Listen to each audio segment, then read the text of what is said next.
Hello everyone, स्वागत है आपका एक बार फिर से मेरे यूट्यूब चैनल पर जिसका नाम है इनसाइट्स ऑफ साइंस। और मैं हूं आपकी दोस्त अनीता अग्रवाल। और आज का टॉपिक मैं आपके लिए लेकर आई हूं लाइफ प्रोसेसेस में। जो मैंने आपको ऑटोट्रॉफिक न्यूट्रिशन पढ़ाया था उसमें प्रोसेस फोटोसिंथेसिस बताया था, उससे रिलेटेड आज हम एक डेमोन्स्ट्रेशन के बारे में पढ़ेंगे जो डेमोन्स्ट्रेट हो चुका है पहले। कि हमने रॉ मटेरियल्स पढ़े थे, फोटोसिंथेसिस क्या क्या रिक्वायरमेंट होती है, तो हमने उसके रिलेटेड क्वेश्चंस भी सॉल्व किए थे कि कार्बन डाइऑक्साइड चाहिए, वाटर चाहिए, सनलाइट चाहिए, क्लोरोफिल चाहिए। तो यहीं पर आज हम एक डेमोन्स्ट्रेशन के बारे में पढ़ेंगे कि क्या क्लोरोफिल नेसेसरी है फोटोसिंथेसिस के लिए। तो ये थॉट कहाँ से बिल्डअप हुआ, तो दोस्तों आगे चलते देखते हैं कैसे ये थॉट बिल्डअप हुआ। अगर अभी तक आपने मेरा चैनल सब्सक्राइब नहीं किया तो जल्दी से सब्सक्राइब कर लीजिए। मेरे साथ वीडियो के एंड तक बने रहिएगा। पसंद आने पर लाइक ज़रूर कीजिए, बेल आइकन को प्रेस करना मत भूलिए मेरे वीडियो के अगली नोटिफिकेशन के लिए। और आज हम आज पढ़ने वाले हैं क्लोरोफिल, ये बहुत बहुत इम्पॉर्टेंट है। क्योंकि आप ये सोचिए कि जिस समय इसकी डिस्कवरी हुई थी, अगर आपने मेरा हिस्ट्री ऑफ सेल का वीडियो देखा है तो उसमें मैंने आपको मेंशन किया था कि किस टाइम पे एक माइक्रोस्कोप की डिस्कवरी हुई थी। तो जब माइक्रोस्कोप की डिस्कवरी हुई तो जब प्लांट सेल्स को ऑब्जर्व किया गया, एंटनी वन ल्यूवेनहॉक, जी हाँ, उन्होंने देखा प्लांट सेल्स को। तो प्लांट सेल्स के अंदर उन्हें कुछ ग्रीन ग्रीन मिला। उस समय पहले कोई इंटरनेट नहीं था कि अगर आपके पास कोई इन्फॉर्मेशन है तो आप इजीली शेयर कर लेंगे। सोसाइटीज़ थी तो वहाँ पर जाकर वो लोग अपना काम पब्लिश कराते थे। तो मैगजीन्स पढ़ते थे न्यू रिसर्च की, तो उन्हें पता चलता था अच्छा इसकी डिस्कवरी ऑलरेडी यहाँ पर हो चुकी है। तो लोग कम्युनिकेट करते थे, पर इतना सिंपल नहीं था जितना सिंपल आज के टाइम में है। तो उन्हें कुछ ग्रीन कलर के पार्टिकल्स दिखाई दिए जिनको किसी और साइंटिस्ट ने पहले ही नाम दे दिया था क्लोरोप्लास्ट। उन्होंने अपनी मर्जी से पहले बता दिया था कि ये क्लोरोफिल। क्योंकि आप एक तरीके से एक ऑब्जर्व कीजिए कि सोचिए आप खुद एक साइंटिस्ट हैं, आप अपने घर से बाहर निकले, घर से बाहर निकलने के बाद आपको एक हरे रंग का पौधा दिखाई दिया। सबसे पहले तो आपने एक डिफ्रेंशिएट किया कि मेरी स्किन जो है वो ग्रीन कलर की नहीं है, लेकिन ये एक पौधा है, ये ग्रीन कलर का दिखाई देता है। फिर आपने धीरे धीरे, आप रोज काम पे जा रहे हैं और उसको ऑब्जर्व कर रहे हैं कि इसे मैं कुछ खाने पीने को नहीं दे रहा हूँ, लेकिन मैं देख रहा हूँ कि ये रोज बढ़ रहा है। तो ये बढ़ कैसे रहा है, क्योंकि ये बाहर एनवायरनमेंट में है तो एनवायरनमेंट से ही से कुछ मिल रहा है। तो किसी साइंटिस्ट ने ये डिस्कवर किया कि यहाँ पर ये लाइट एनर्जी को कंज्यूम करता है, ये सनलाइट से ग्रो करता है। क्योंकि कुछ प्लांट्स को may be for example experimentally room के अंदर रख लिया गया, रूम में रखने के बाद देखा गया उनकी ग्रोथ उतनी सिग्निफिकेंट नहीं है जितनी सिग्निफिकेंट जो बाहर खुले एनवायरनमेंट में है तो है। तो उन्होंने वहां से डिस्कवरी हुई कि लाइट एनर्जी जो है वो केमिकल एनर्जी में कन्वर्ट हो रही है। फिर और चीज़ों की डिस्कवरी हुई तो वहां से एक पॉइंट निकला कि क्लोरोफिल एक ऐसा पिगमेंट है जो उस लाइट एनर्जी को पकड़ता है और उसी के थ्रू वो केमिकल एनर्जी को कन्वर्ट करता है। तो चलिए देखते हैं आज डे डेमोन्स्ट्रेशन कैसे क्लोरोफिल जो है वो लाइट एनर्जी को पकड़ के उसे केमिकल एनर्जी में कन्वर्ट करता है। और क्यों क्लोरोफिल जो है या फिर कोई और दूसरा पिगमेंट जो भी किसी भी प्लांट के अंदर या किसी भी फ्रूट के अंदर जो है बनता होगा, जो भी कलरफुल होते हैं, तो क्यों उसके अंदर जो है ये पिगमेंट्स नहीं होंगे तो वो अपने लिए खाना नहीं बनाएंगे। चलिए आज का डेमोन्स्ट्रेशन स्टार्ट करते हैं। तो ये देखिए, सबसे पहला हमारा जो स्टेप है वो है हमें एक प्लांट लेना है, हमें एक पॉटेड प्लांट लेना है जो पॉट में घर में हम रखते हैं अपने, और उसमें हमने लीव्स लिए हैं वेरीगेटेड लीव्स। क्यों लिए हैं हमने इसके अंदर वेरीगेटेड लीव्स, क्यों हमने कोई नॉर्मल प्लांट नहीं लिया जो जिसका सिंपल यूनिफॉर्म लीफ होता है वो ग्रीन कलर का। देखिए वेरीगेटेड लीव्स क्या होते हैं, वेरीगेटेड लीव्स जो है वो लीव जो है अपने अंदर एक मॉडिफिकेशन क्रिएट करता है। क्यों करता है, ताकि वो पॉलिनेटर्स को अट्रैक्ट कर सके। बहुत सारे लीव्स जो अपने कलर चेंज कर लेते हैं ताकि पॉलिनेटर्स अट्रैक्ट कर सकें। और ये रिप्रोडक्शन के लिए, रिप्रोडक्शन क्या चाहते हैं, दो टाइप की रिप्रोडक्शन होती है प्लांट्स के अंदर। एक होती है self pollination, with in the plant pollination हो जाती है। यहाँ पे हम वेजिटेटिव रिप्रोडक्शन की नहीं बात कर रहे हैं, हम एसेक्सुअल मोड की बात नहीं कर रहे हैं, हम सेक्सुअल मोड की बात कर रहे हैं प्लांट्स के अंदर। या तो सेल्फ रिप्रोडक्शन कर लेते हैं ये सेल्फ, या फिर दूसरा होता है ए जिसको हम एसेक्सुअल मोड बोलते हैं, या होता है सेक्सुअल मोड। सेक्सुअल मोड के अंदर क्रॉस पॉलिनेशन होती है, दूसरे प्लांट के पॉलन ग्रेन्स आते हैं क्योंकि इसी से हेल्दी प्लांट का ग्रोथ होता है। तो क्या होता है कि ये प्लांट्स जो हैं ये अपने कलर चेंज कर लेते हैं। देख रहे हैं आप, ये क्रॉटन प्लांट है, क्रॉटन्स ले सकते हैं, आपके घर में मनी प्लांट भी होगा। वहाँ उसमें भी आपने देखा होगा कि येलो पार्ट होता है। तो आपने एक रॉटन प्लांट को ले लिया, उसका पॉटेड प्लांट ले लिया, उसकी वेरीगेटेड लीव्स होनी चाहिए। तो यहीं से दोस्तों सीबीएसई बोर्ड के क्वेश्चंस या किसी भी कॉम्पिटिटिव एग्जाम के क्वेश्चंस बनते हैं कि हमने इस एक्सपेरिमेंट के लिए वेरीगेटेड लीव्स ही क्यों लिए, क्यों हमने कोई सिंपल लीव्स जो है नहीं लिए बजाय कि वेरीगेटेड लीव्स लिए। तो अभी हम आगे आगे एक्सपेरिमेंट में देखेंगे तो हमें इसका आंसर पता चलेगा कि क्यों हमने वेरीगेटेड लीव्स लिए। अब हमने उस प्लांट को लेके 3 दिन तक, for how many days, 3 days तक हम उसको एक डार्क रूम में रख देंगे। अब क्यों, क्या रीजन है, अब यहाँ से भी एक्टिविटी बेस्ड क्वेश्चन रिलीज होते हैं कि क्यों हमने उसको 3 डेज तक रखा। हमने ये अज्यूम करा कि जो मैंने आपको इंटरनल एनर्जी रिजर्व इससे पहले वाली वीडियो में बताया था, जिसके अंदर कहा था कि प्लांट जो है खाना बनाने के लिए, देखिए हमने उससे एक रॉ मटेरियल छीन लिया। कौन सा रॉ मटेरियल? सनलाइट। सनलाइट नहीं है तो क्लोरोप्लास्ट जो है वो आगे काम नहीं करेगा, क्योंकि क्लोरोफिल को लाइट एनर्जी नहीं मिलेगी। तो लाइट एनर्जी नहीं मिलेगी तो स्प्लिटिंग नहीं होगी। जो मैंने आपको इवेंट्स बताए थे फोटोसिंथेसिस के, स्प्लिटिंग ऑफ वाटर मॉलिक्यूल नहीं होगा। तो स्प्लिटिंग नहीं होगी तो प्रोसेस फोटोसिंथेसिस का रुक जाएगा। तो रुक जाएगा तो क्या होगा, अगर बाई चांस किसी दिन आप फास्ट रख लें लेकिन आपकी बॉडी उस दिन भी पूरा वर्क करती है, क्योंकि आपकी बॉडी में भी एक इंटरनल एनर्जी रिजर्व है in the form of glycogen, जिसे आप यूज करते हैं। तो उसी तरीके से प्लांट भी क्या करेगा, उन 3 दिनों तक अपना जितना भी उसने स्टार्च स्टोर किया है उसी को कंज्यूम करके अपने आप को अलाइव रखेगा।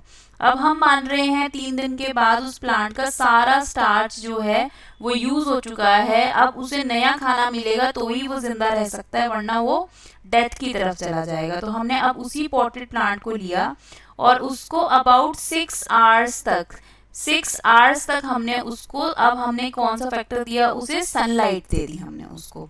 अब हम सनलाइट देंगे, जो उस प्लांट के अंदर आप देखेंगे ग्रीन और येलो पार्ट्स हैं, तो ग्रीन पार्ट्स के अंदर क्या, कौन सा पिगमेंट होगा, क्लोरोफिल होगा। अब उसे यूटिलाइज करके उसको प्लांट के लिए खाना बनाना चाहिए, और कुछ खाना उसे स्टोर फॉर्म में भी रखना पड़ेगा। तो आगे देखिए, जब हमें लगा कि 6 आवर्स हमारे कंप्लीट हो गए हैं, 6 आवर्स कंप्लीट होने के बाद अब हमने क्या किया, हमने एक प्लक कर लिया लीफ उस प्लांट में से, और प्लकिंग करने के बाद हमने उस प्लांट को ट्रेस कर लिया, क्योंकि हमने उसमें उसकी क्या मार्किंग करी है कि ये तो इसके येलो पोर्शन थे, या फिर हमने उसको एज इट इज जो है कलर फॉर्म में ले लिया कि ये इसका येलो पार्ट है और ये इसका ग्रीन पार्ट है। इसको हमने मार्क कर लिया कि ये इसके ग्रीन एरियाज थे। इसके बाद इमीडिएटली हमने क्या किया, उसको एक बॉइलिंग वाटर के अंदर डिप कर दिया। क्यों डिप करते हैं हम बॉइलिंग वाटर के अंदर, क्योंकि हम इसके सारे सेल्स को किल करना चाहते हैं, कि सारे के सारे सेल्स जो है वो फर्दर कोई एक्टिविटी ना कर पाए, अगर हमारी लैब में कोई लाइट भी है तो। क्योंकि जब तक प्लांट के सारे सेल्स डेड नहीं हो जाएंगे तब तक वो जो भी उसके पास रिक्वायरमेंट्स उसको मिल रही हैं वो उससे अपना प्रोसेस कंटिन्यू रखेगा। लाइफ जब तक उसके अंदर रहेगी, जब तक पूरे सेल्स उसके डेड नहीं हो जाएंगे। तो क्या हुआ, हमने उसको बहुत खोलते हुए पानी के अंदर डिप कर दिया फॉर फ्यू मिनट्स, और फिर उसमें डिप करने के बाद हमने एक बीकर लिया और उस बीकर के अंदर हमने अल्कोहल ली, से फॉर एग्जांपल इथेनॉल ले लिया हमने, और इथेनॉल में उसको इमर्स कर दिया। अब यहीं से क्वेश्चंस उठते हैं, हमने उसको क्यों अल्कोहल में ही इमर्स किया है। तो क्या करेंगे, हमने उसको अल्कोहल में इमर्स करने के बाद, अभी तो हमने खाली उसको इमर्स किया था, उसके बाद एक प्रोसेस और करेंगे जिसको हम बोलते हैं double boiling process. Double boiling process क्या होता है, हमने क्या किया, एक बीकर जिसके अंदर अल्कोहल थी उसके अंदर लीफ था। अब हमें उस अल्कोहल को भी गर्म करना है। क्यों हमने करना है, इस सॉल्वेंट को गर्म क्यों करना है हमने, क्योंकि हमें इसका सारा का सारा क्लोरोफिल बाहर निकालना है। तो जैसे ही क्लोरोफिल निकालने के लिए हमें अल्कोहल को गर्म करना पड़ेगा। तो अगर हम डायरेक्ट फ्लेम पे रख देंगे तो अल्कोहल जो होती है वो फ्लेमेबल होती है, आग को कैच कर लेती है, तो क्या हुआ, इनफ्लेमेबल होती है। तो फिर उसके बाद हमने क्या किया, इसे डबल बॉइलिंग कैसे करेंगे, या तो हम इसे वाटर बाथ में रख देंगे। वाटर बाथ एक इंस्ट्रूमेंट होता है जिसमें पानी भर के रखते हैं और फिर उसे गर्म करते हैं कुछ सिग्निफिकेंट टेम्परेचर तक, और वो एक बड़ा होता है, उसमें हम काफ़ी सारे बीकर्स रख सकते हैं। अदरवाइज हम लैब के अंदर क्या करते हैं, से फॉर एग्जाम्पल हमारे अगर एक ही करना है तो हमने एक बीकर के अंदर पानी को लिया, पानी को उबाला और उसके अंदर एक और बीकर को रखा, जिससे जो पानी की हीट है वो किसको ट्रांसफर हो जाएगी, वो अल्कोहल को इनडायरेक्ट ट्रांसफर होगी हीट, और उससे अल्कोहल गर्म हो जाएगी।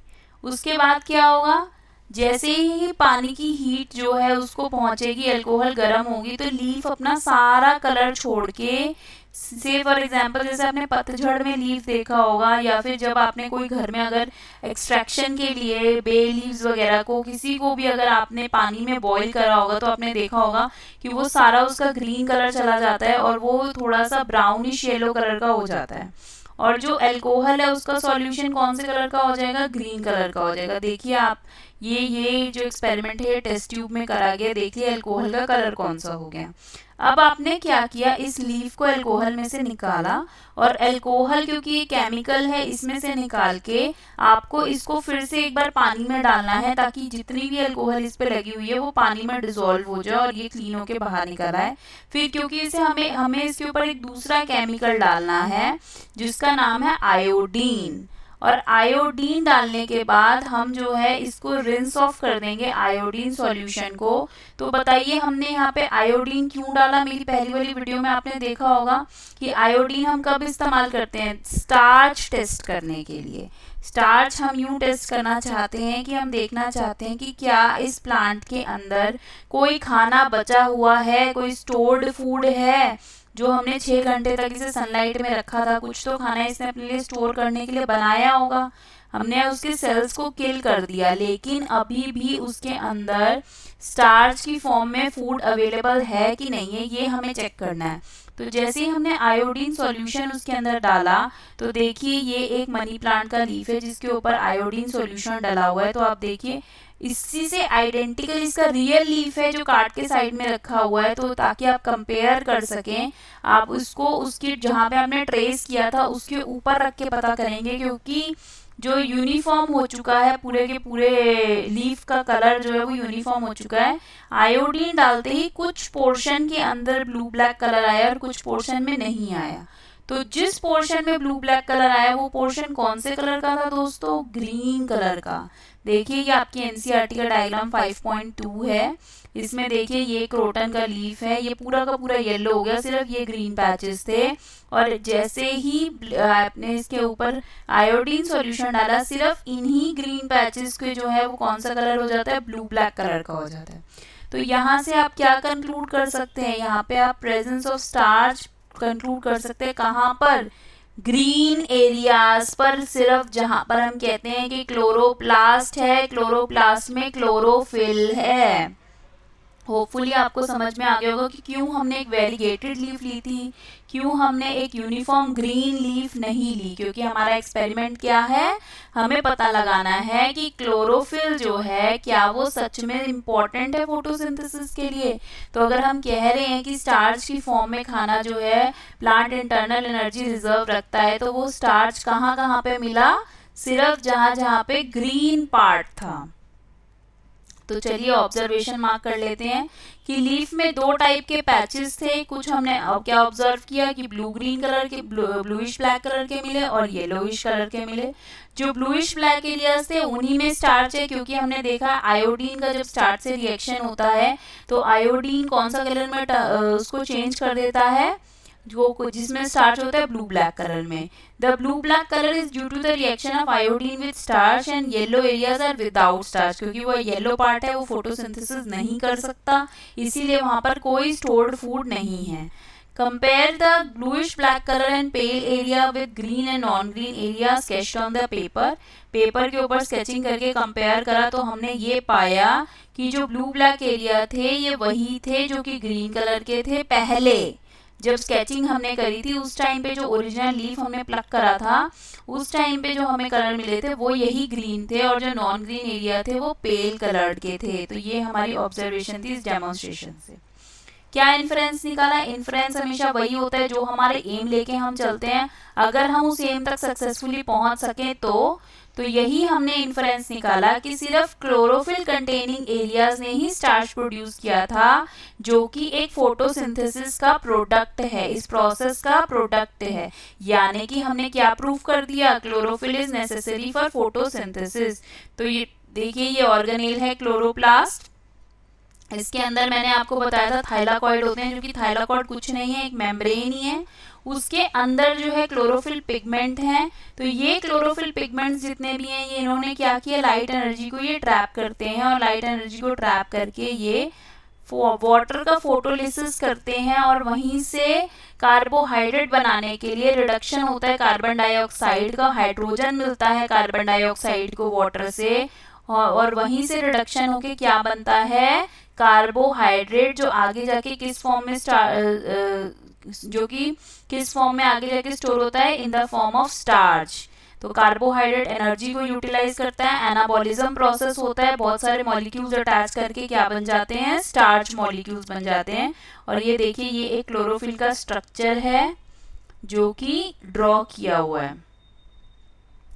क्या क्या प्रिकॉशंस हमें लेने चाहिए, ये सबसे ज़्यादा इम्पॉर्टेंट इसलिए क्योंकि एक्टिविटी बेस्ड क्वेश्चन जो है वो प्रिकॉशंस में ही आते हैं। जैसे कि हमें डी स्टार्च करना है पॉटेड प्लांट को विद वेरीगेटेड लीव्स थॉरोली। तो डी स्टार्चिंग क्या होती है, डी स्टार्चिंग होती है consuming of the starch by the potted plant. कैसे किया हमने डी स्टार्चिंग, 3 दिन तक उस प्लांट को हमने कहाँ रखा, डार्क रूम में रखा। फिर हमें मार्क करने हैं ग्रीन और नॉन ग्रीन पार्ट्स को, जो सिलेक्टेड हमने लीव किया उसके ग्रीन और नॉन ग्रीन पार्ट्स को हमें केयरफुली मार्क करना है। फिर जो प्लग्ड लीफ है उसको हमें जो है should have been expose to direct sunlight for at least 2 hours. अपने रूम के अंदर लाइट के अंदर आपको ये काम करना है प्लग्ड लीफ का, कि 2 घंटे तक उसे लाइट मिलती रहे। फिर उसके बाद लीफ के जो सेल्स हैं उसको आपने बॉइलिंग वाटर में डाल के उसको किल करना है। अगर हम उन्हें किल नहीं करेंगे तो हम क्लोरोफिल को एक्सट्रैक्ट नहीं कर पाएंगे आसानी से। एक्सट्रैक्ट करने के लिए क्लोरोफिल को उसे नॉन बॉइलिंग हॉट एल्कोहल, देखिए ये 4 वर्ड्स बहुत इंपॉर्टेंट है। नॉन बॉइलिंग यानी कि हमें अल्कोहल को डायरेक्ट बॉइल नहीं करना है, लेकिन हॉट होनी चाहिए, यानी कि डबल बॉइलिंग मेथड जो मैंने आपको बताया कि पानी को गर्म करके उसकी हीट हम ट्रांसफर करेंगे, डायरेक्ट अल्कोहल को हम फ्लेम पर नहीं रखेंगे। एक्स्ट्रा केयर हमें रखनी है, अगर बाई चांस ज़्यादा गर्म होने की वजह से अल्कोहल में फ्यूम्स बनने लगे या फिर वो स्पिलिंग स्टेज पे आ गई तो वो फायर पकड़ लेगी। तो आपको इस चीज़ का भी ध्यान रखना है जब अल्कोहल को आप गर्म करेंगे वाटर बाथ में। और डीकलराइज लीफ को आपको गर्म पानी से धोना ज़रूर है आयोडीन डालने से पहले, वरना रिएक्शन किसका हो जाएगा, आयोडीन और स्टार्च का नहीं हो जाएगा, आयोडीन और अल्कोहल का रिएक्शन हो जाएगा। चलिए कुछ क्वेश्चन आंसर्स देख लेते हैं। क्वेश्चन आंसर्स में क्वेश्चन नंबर 1 है, if plant is kept in a room with lights on. जो मैंने अभी आपको बताया कि प्लग्ड प्लांट है उसको आपको रखना है, पर यहाँ पे हम पूरे प्लांट की बात कर रहे हैं। तो क्या वो फोटोसिंथेसिस करता है, जी हाँ वो फोटोसिंथेसिस करता है बल्ब की लाइट में, अगर रूम में कहीं से सनलाइट आ रही है या ट्यूब की लाइट में, क्योंकि उसको लाइट से एक टाइप के मॉलिक्यूल्स चाहिए, फोटोन्स चाहिए उसको, ठीक है। तो वो फोटोन्स इजीली अवेलेबल हो जाते हैं। कौन सा कलर लाइट का, मैंने आपको बताया था लाइट जो है वो 7 कलर्स में स्प्लिट होती है, तो उसमें से कौन से कलर की वेवलेंथ जो है उसको यूटिलाइज करके प्लांट अपने लिए खाना बनाता है, वो है ब्लू लाइट, ठीक है। तो फोटोलिसिस रिएक्शन कहाँ पर होता है, क्लोरोप्लास्ट एक ऑर्गेनेल है वहीं पे फोटोलिसिस होता है। फोटोलिसिस क्या होता है, फोटोन से लिसिस होता है, किस चीज का, splitting of water molecule. Iodine solution originally कैसा दिखाई देता है, ब्राउन, और फिर स्टार्च पर डालने के बाद उसका कलर कैसा हो जाता है, ब्लूइश ब्लैक।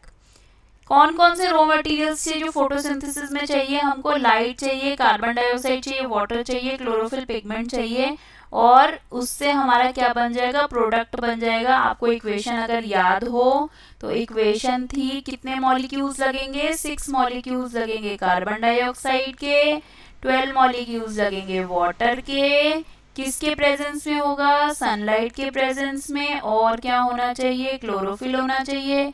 क्या बनेगा, C6H12O6 प्लस कितने मॉलिक्यूल्स रिलीज होंगे ऑक्सीजन के, 6 मॉलिक्यूल्स ही ऑक्सीजन के रिलीज होंगे, और पानी के कितने मॉलिक्यूल्स रिलीज होंगे, 6 मॉलिक्यूल्स ही पानी के रिलीज होंगे। 12 and 12 is 24, ठीक है। तो ये हमारी बैलेंस्ड फोटोसिंथेसिस की केमिकल रिएक्शन है।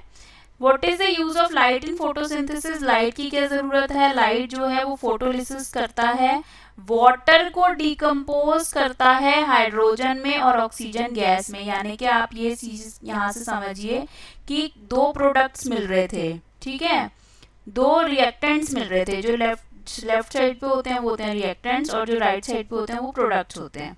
दो रिएक्टेंट्स मिले, कार्बन डाइऑक्साइड प्लस वाटर। अब सवाल ये उठता है ऑक्सीजन इसके अंदर भी है, ऑक्सीजन इसके अंदर भी है, तो ये जो प्लांट ने ऑक्सीजन निकाली बाहर, क्या वो कार्बन डाइऑक्साइड से आई है कि वो वाटर से आई है? तो एक्सपेरिमेंटली पता चला कि ये जो फोटोलिसिस होता है ये वाटर का होता है। यानी कि ये जो ऑक्सीजन मिलती है ये वाटर से मिलती है, ये कार्बन डाइऑक्साइड से नहीं आई हुई है ऑक्सीजन। इससे रिलेटेड भी एक्सपेरिमेंट्स हुए हैं, तो लेटर ऑन हम पढ़ेंगे हायर क्लासेस में, जब आप जाएंगे तब वहाँ पे फोटोसिंथेसिस पढ़ेंगे, उससे रिलेटेड कि क्यों ये पता लगाया गया कि ये वाटर का ही ऑक्सीजन है, ये कार्बन डाइऑक्साइड का नहीं है, ये आप आगे हायर क्लास में पढ़ेंगे अपनी। नेक्स्ट इज बहुत सिंपल सा क्वेश्चन है, अगर प्लांट के पास कोई लीफ नहीं हो शॉर्ट पीरियड टाइम के लिए, जैसे ऑटम में हो जाता है, तो प्लांट उस फॉर्म में कैसे सरवाइव करता है? तो मैंने आपको बताया था कि प्लांट्स के अंदर क्या होता है, ट्रांसलोकेशन ऑफ फूड ट्रांसलोकेट करता है। जैसे पानी चाहिए लीव्स को खाना बनाने के लिए, तो रूट से ट्रांसपोर्ट होता है स्टेम के अंदर, स्टेम से लीव्स तक जाता है पानी जाइलम के थ्रू। उसी तरीके से खाना भी क्या होता है, लीव्स से रूट्स के पास जाता है और स्टेम्स के पास जाता है, और वो भी इसको स्टोर करते हैं स्टार्च की फॉर्म में, कि जब ऑटम सीजन आ जाए तो इसका मतलब ये नहीं है कि वो भूखे मर जाएंगे, वो इस खाने को यूटिलाइज करते हैं जब तक न्यू लीव्स नहीं आ जाते, और इससे एक प्लांट को सरवाइव करता है प्लांट अपने आप को। क्योंकि प्लांट के साथ क्या रिस्ट्रिक्शन है कि प्लांट ने एक बार अपने रूट जहाँ फिक्स कर लिए, प्लांट वहां से मूव नहीं कर सकता, उसकी लाइफ भी वही है और उसकी डेथ भी वही है। Next question, why do we boil the leaves in alcohol solution, alcohol के अंदर ही हमने लीव को क्यों बॉयल करा, मतलब डायरेक्टली नहीं इनडायरेक्टली, क्योंकि alcohol helps in the removal of colour pigments. Alcohol अपने अंदर क्या डिसॉल्व करते हैं, कलर पिगमेंट्स को अपने अंदर डिसॉल्व करते हैं। यहाँ पे क्या था, क्लोरोफिल था, ग्रीन कलर, जिसकी वजह रिस्पॉन्सिबल है मिलने के लिए फ्रॉम द लीफ, विच में अदरवेयर अगर हम इस क्लोरोफिल को नहीं निकालते तो स्टार्च टेस्ट में ये इंटरफेयर करता, स्टार्च टेस्ट के अंदर ये कलर चेंज हो जाता, मतलब क्लोरोफिल जो है वो रिएक्ट कर जाता आयोडीन के साथ, तो हमें इसको निकालना बहुत ज़रूरी था। हमें डीकलराइज क्यों करना था लीफ को, हमें इसीलिए डीकलराइज करना था क्योंकि हम चाहते थे कि आयोडीन का हम रिएक्शन किसके साथ देखें, स्टार्च के साथ देखें, ना कि आयोडीन का रिएक्शन हमें किसके साथ देखना था, क्लोरोफिल के साथ देखना था। फिर हमने वाटर बाथ क्यों यूज किया, क्योंकि अल्कोहल क्या है, हाईली इनफ्लेमेबल सॉल्यूशन है, फायर कैच कर लेगा। अगर हम बीकर को डायरेक्टली हीट करेंगे तो फ्लेम्स हो सकते हैं। इस एक्सीडेंट्स को प्रिवेंट करने के लिए क्या यूज़ करना पड़ता है, वाटर बाथ। तो देखिए ये सारे के सारे क्वेश्चंस मैक्सिमम प्रिकॉशंस में से ही निकल के आए हैं, और ये क्वेश्चन मैंने आपके लिए डिज़ाइन किया है कि आप इसका मेरे को आंसर कमेंट बॉक्स में बताएंगे, वरना मैं आपको इसका आंसर नेक्स्ट वीडियो में ज़रूर बताऊंगी कि what is the right procedure to remove chlorophyll from a destarched leaf.